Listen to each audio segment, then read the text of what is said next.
भारतीय सभ्यता कितनी पुरानी है, इसका सबसे अच्छा एग्जाम्पल हमें सिंधु घाटी सभ्यता से देखने को मिलता है, जो एंशंट समय की लगभग 5000 साल पुरानी सिंधु नदी के किनारे बसी एक सभ्यता थी। क्योंकि जब हजारों साल पहले यूरोप के कई देशों में लोगों ने ठीक से घर बनाना भी नहीं सीखा था, तब भारत की सिंधु घाटी सभ्यता में बड़े बड़े नगर, जलाशय और रोड सिस्टम बन चुके थे, जिनके बारे में हमें यकीन है कि आपने कई बार सुना होगा। क्योंकि भारतीय स्कूलों की इतिहास की किताबों में सिंधु घाटी सभ्यता के बारे में भी बताया जाता है। लेकिन शायद आप नहीं जानते होंगे कि इस सभ्यता के कई ऐसे राज भी हैं जो आज भी दुनिया से छुपाए गए हैं। जैसे आज भी वैज्ञानिक यह तय नहीं कर पाए हैं कि यह सभ्यता 5000 साल पुरानी ही है या फिर उससे भी कहीं ज्यादा पुरानी, क्योंकि समय समय पर कई ऐसे सबूत मिलते रहे हैं जिसमें इस सभ्यता के करीब 7000 या उससे भी ज्यादा साल पुराने होने की बात कही जाती है। इसके अलावा सिंधु घाटी का अंत कैसे हुआ, यह आज भी एक राज ही है।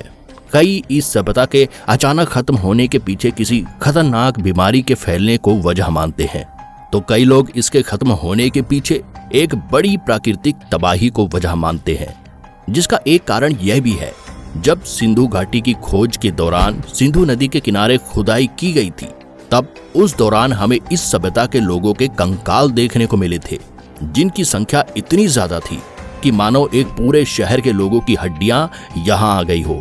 इतनी सारी हड्डियां मिलने की वजह से इस जगह का नाम मोहनजोदारो भी रख दिया गया था। मोहनजोदारो यानी the mount of the dead. यह सभी राज सिंधु नदी के किनारे मिलने से इसका नाम सिंधु घाटी सभ्यता पड़ गया। दोस्तों, आज के इस वीडियो में हम सिंधु घाटी सभ्यता के कई अनसुने राज के बारे में जानेंगे। तो चलिए शुरू करते हैं। 1922 का समय था। इस दौरान भारत पर अंग्रेजों का शासन था और पाकिस्तान भारत का हिस्सा था।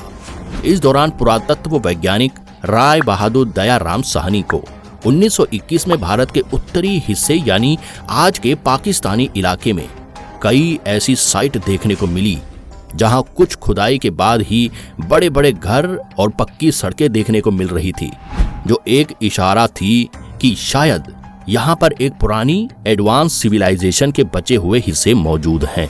जिसके बाद राय बहादुर दयाराम साहनी ने यह जानकारी ब्रिटिश सरकार के पुरातत्व सर्वेक्षण विभाग को दी।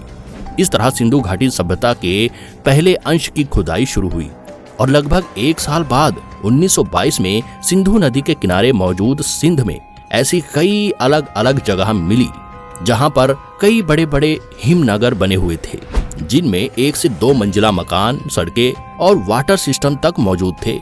और जब इनकी कार्बन डेटिंग की गई तो पूरी दुनिया हैरान रह गई, क्योंकि यह पूरी दुनिया की सबसे पुरानी सिविलाइजेशन की खोज थी, जिसकी कार्बन डेटिंग के अनुसार यह करीब 5000 साल या उससे भी कहीं ज्यादा पुरानी थी। वैसे आज के समय इस सिविलाइजेशन की ज्यादातर साइट आज के पाकिस्तान में सिंध प्रोविजन और पाकिस्तानी पंजाब में देखने को मिलती है। शुरुआत में तो इसे सिंधु सभ्यता ही कहा जाता था, लेकिन बाद में समय समय पर इस सभ्यता के बारे में की गई रिसर्च और खुदाई के दौरान वैज्ञानिकों को इसके बारे में काफी कुछ जानने को मिला। और आज के समय हम जानते हैं कि यह सभ्यता भारतीय उप महाद्वीप पर एक बड़े इलाके में फैली थी, जिसमें कुल 6 मुख्य नगर थे, जिन्हें पुरातत्व विभाग ने हड़प्पा, मोहनजोदारो, चन्नूदड़ो, लोथल, कालीबंगा, हिसार और बड़ावली नाम दिया है। और इन सभी नगरों में ही हमें पक्के मकान देखने को मिलते हैं। ज्यादातर खुदाई के दौरान यही देखा गया है कि सिंधु नदी के सभी शहरों को 2 हिस्सों में बनाया गया था। पहला लोअर टाउन और दूसरा हायर टाउन। लोअर टाउन में शहर के बड़े हिस्से के चारों तरफ दीवार बनाई जाती थी, ताकि उस लोअर टाउन को हायर टाउन से अलग किया जा सके।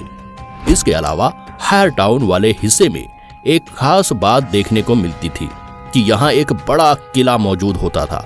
सिंधु घाटी सभ्यता, जिसको हड़प्पा सभ्यता भी कहा जाता है, वहां पर खुदाई में प्राप्त हुए पत्थरों के ऊपर जिस भाषा में लिखा गया और साइन सिंबल बनाए गए, उन्हें आज तक भी पढ़ा नहीं गया है। यानी आज तक वैज्ञानिक ये जानते ही नहीं है कि आखिर सिंधु घाटी के लोग कौन सी भाषा का प्रयोग करते थे। यह भाषा हमें सिंधु घाटी के अलग अलग सिक्कों पर देखने को मिलती है, जिनमें इंसानों, जानवरों के सिंबल बने होते हैं। कहा जाता है कि इतिहासकारों को खोज करने पर इस तरह के 1400 सिंबल वाले अलग अलग सामान मिले, जिनमें से 900 भारत में और बाकी पाकिस्तान और दूसरे देशों में मौजूद हैं। कहा जाता है कि हड़प्पा सभ्यता में लोगों ने 5500 साल पहले रहना शुरू किया था और 2600 BC आते आते इन्होंने इतनी तरक्की कर ली थी कि आज के जैसे इनके घर ईंटों से बनाए गए थे और इन ईंटों की माप बिल्कुल बराबर हुआ करती थी। इनके घरों में टॉयलेट बाथरूम बने हुए थे। शहरों की गलियों में नालियां तथा किनारों में पेड़ पौधे भी लगाए जाते थे। सभी लोगों के पानी पीने के लिए पब्लिक कुएं भी बनाए जाते थे। दोस्तों, अब हम इनकी भाषा के बारे में बात करते हैं। हड़प्पा सभ्यता से प्राप्त हुए पत्थरों पर मिली लिखावट को देखने पर पता चलता है कि सिंधु घाटी सभ्यता में प्रयोग होने वाली भाषा में 400 से 700 सिंबल होते थे, जिन्हें लिखने के बाद इनके ऊपर जानवरों के आकार भी बनाए जाते थे। लेकिन इसमें सबसे खास बात यह है कि सिंधु घाटी की यह भाषा आज के इंसानों की भाषा की तरह लेफ्ट टू राइट नहीं, बल्कि राइट टू लेफ्ट हुआ करती थी। इसके अलावा सिंधु घाटी सभ्यता का संबंध हमारे दुनिया की कई और सभ्यताओं में भी देखने को मिलता है, क्योंकि सिंधु घाटी सभ्यता की खुदाई के दौरान कई ऐसे पत्थर भी देखने को मिले जिस पर दूसरी सभ्यताओं जैसे कि ग्रीक भाषा में स्क्रिप्ट लिखी हुई थी। इस पत्थर का नाम रोसेटा स्टोन रखा गया और पुरातत्व विभाग के लोगों का मानना है कि इस तरह के पत्थर आज से कई हजार साल पहले सिंधु घाटी सभ्यता और ग्रीक सभ्यता के बीच होने वाले व्यापार के चलते भारत की सिंधु घाटी सभ्यता तक पहुंचे थे। दोस्तों, मोहनजोदाड़ो शहर में एक सबसे खास चीज पाई गई है जिसका नाम है द ग्रेट बाथ। कहा जाता है कि यह एक स्विमिंग पूल की तरह था जिसको जली हुई ईंटों से बनाया गया था। अगर आकार की बात करें तो यह 900 स्क्वायर फीट चौड़ा और 2.4 मीटर गहरा बनाया गया था, जिसे पुरातत्व विभाग आज के आधुनिक युग में बनाए जाने वाले पानी के पूल से कंपेयर कर रहे हैं, जिसका प्रयोग आज हम नहाने और स्विमिंग के लिए करते हैं। जिसके आकार को देखते हुए यह अंदाजा लगाया जा रहा है कि आज की तरह उस समय के इंसान भी इसे नहाने और साफ सफाई के लिए ही प्रयोग करते थे, क्योंकि इसके पास एक कुआं भी मौजूद था जिसके जरिए शायद साफ पानी इसमें डाला जाता होगा। लेकिन हड़प्पा सभ्यता की जो बात आज भी वैज्ञानिकों को चौंकाती है वह यह है कि इतनी खुदाई के बाद भी इसमें हमें आज तक कोई मंदिर या मस्जिद देखने को नहीं मिली। आज भी दुनिया यह नहीं जानती कि आखिर भारत के सबसे प्राचीन लोग किस धर्म को फॉलो करते थे। इसके अलावा यहाँ मंदिर या मस्जिद जैसी कोई भी धार्मिक स्थान न मिलने के कारण कई इतिहासकार यह भी अनुमान लगा रहे हैं कि शायद हड़प्पा सभ्यता में किसी तरह का कोई धर्म ही नहीं था, जो कि और भी ज्यादा चौंकाने वाली बात है, क्योंकि ऐसा हम इंसानों के लिए सोच पाना काफी मुश्किल है। सिंधु घाटी सभ्यता का अंत कैसे हुआ? वैसे जैसा कि मैंने आपको वीडियो के शुरुआत में बताया कि अभी तक पुरातत्व वैज्ञानिकों के पास इतने सबूत नहीं है कि वह इस नतीजे पर पहुंच सके कि सिंधु घाटी सभ्यता आखिर किस तरह अचानक खत्म हुई। लेकिन कई इतिहासकारों ने अपनी अलग अलग थ्योरीज दी है। तो पहली थ्योरी है कि आज से करीब 3300 साल पहले 1300 BC के बीच सिंधु घाटी सभ्यता जिस सिंधु नदी के किनारे पर मौजूद थी, उसमें एक बड़ी बाढ़ आई जिसने इस पूरी सभ्यता को पानी में डुबो दिया और एक झटके में इसमें मौजूद सभी इंसान मर गए या फिर यहाँ से जान बचाकर भारत के दूसरे हिस्सों में जाकर बस गए। वैसे सिंधु घाटी सभ्यता की अंत की इस थ्योरी के ऊपर 2016 में बॉलीवुड में मोहनजोदाड़ो नाम की एक मूवी भी बनाई गई थी।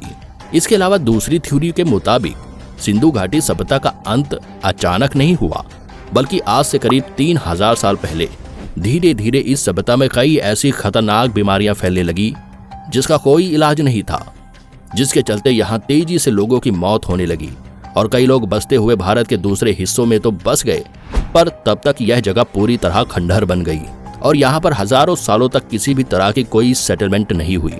जिसके बाद धीरे धीरे पास मौजूद सिंधु नदी के जल स्तर बढ़ने के कारण यह पूरी सभ्यता और इसमें मौजूद शहर पानी के नीचे चले गए और फिर बाद में जमीन के कई मीटर नीचे दब गए, जिसके बाद करीब 5000 साल बाद 1922 में इसे खोजा गया।